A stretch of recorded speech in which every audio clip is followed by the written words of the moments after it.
Hey everyone, welcome back to my personal channel, Social's Awkward. My name is David Vidal, and this is the left-handed ignition. Before we get into it, I'd like to introduce my guest and fellow TRex owner, David Vidal. Thanks. Hey everyone.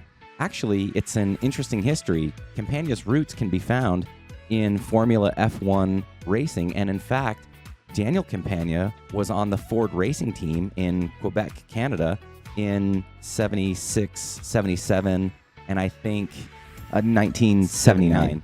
Yeah, and the first T-Rex was actually called the Concept 3, which is arguably a cooler name. It was hand-built by Daniel Campagna himself in 1988, and then later on, late 80s, early 90s, he went on to start his own company called Campagna Motorsports. But ownership changed hands, right? Yeah, that's right. The company has a new CEO called Andre Morissette. He's really kind of taken on this mantle, and in my opinion, he's done nothing but great things for this brand and really helping to drive and move the T-Rex into the future. We should totally try to tour the Campagna facility next year. Make it like a road trip. Yeah, maybe meet some of these people face to face. Be awesome. What I've learned based on my research, which includes more than 3 sources, thank you very much, St. Louis Catholic School, is that there's a small team that hand assembles each one of these T-Rexes that rolls out of this factory in Montreal, Canada. And their build standards are ridiculously high, as made evident by these amazing machines. I mean, what's not to love, right? They're hand-built, each one hand-built, on a tubular chassis. They are fitted with this crazy, powerful motorcycle engine. Then they're candy-coated in this fiberglass that's been painted in this like space-worthy paint. They're amazing. Everything about the T-Rex is a reflection of its deep F1 racing roots, which is why I don't really like to mess around with modifications and custom parts that really change the look of the T-Rex. I mean, you can do what you want, and I love seeing the other versions of T-Rexes out there, and I love seeing what guys do to customize them, but my feeling is like, why do you want to mess with perfection? Yeah, I think it's important to consider that each one of these machines is hand-built by a highly skilled group of technicians that, you know, every inch of this machine has been considered from style to performance. They've got people thinking about it and wanting it to be perfect. And in fact, I think that they are as close to perfect as you can get right off the factory floor. And this is one of the things that I appreciate most about Campagna, is that unlike every other brand of every other toy maker, they keep you in this endless customization loop by selling you something that's inferior. And honestly, the T-Rex it wants for nothing. It delivers this visceral driving experience that is completely unmatched. But what about that left-handed ignition? If you've been watching the T-Rex content on this channel, then you already know that my T-Rex is done up in this Porsche Gulf Blue and Harley Davidson Orange scheme.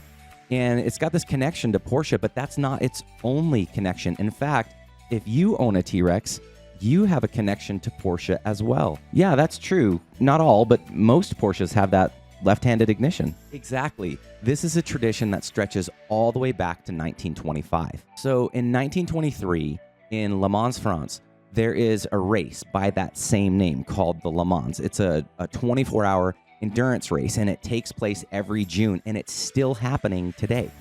I remember in the beginning of the race, drivers would actually run across the raceway and jump into their vehicle and start it as fast as they could and just tear out onto the raceway. Yeah, so after a few years, Porsche engineers realized that if they placed the ignition on the left-hand side of the wheel, they could save a little time, which in a race like this matters quite a lot. With the ignition on the left-hand side, now drivers could start the car, shift into gear, steer, all at once. And apparently, this played out pretty well for Porsche because they went on to win the Le Mans a record 19 times. And Porsche's motorsports history is considered to be a fundamental part of the Porsche experience, which is exactly the same as the T-Rex. I mean, a foot race to initiate an auto race, that's kind of clever, maybe. But it didn't take long for this to become a safety issue. Drivers started getting injured, either literally running to their cars or it was such a frantic start that they weren't putting their seatbelts on. So right around 1971, they adopted this rolling start, which is kind of how we know races to start today. So racers can get into their cars and make sure that all their safety equipment's on, and then the racing starts with a rolling start. However, that left-handed ignition became a signature style of the Porsche brand, and it's also done in the TRex, keeping with Campagna's great love and respect for the sport of racing. So you're saying that the left-handed ignition on the TRex is a nod to one of the most significant and greatest racing companies that the world has ever known? I mean, to me, that just seems like a masterclass in respect. Well played, Campagna. For those of us who are fortunate enough to own one of these amazing machines, or for those who are just fans of this sort of thing, from toy collectors to professional racers, I think there's a lot to appreciate here. The thoughtfulness, the craftsmanship, the attention to detail, the intentionality, the genuine love and respect for the sport of racing.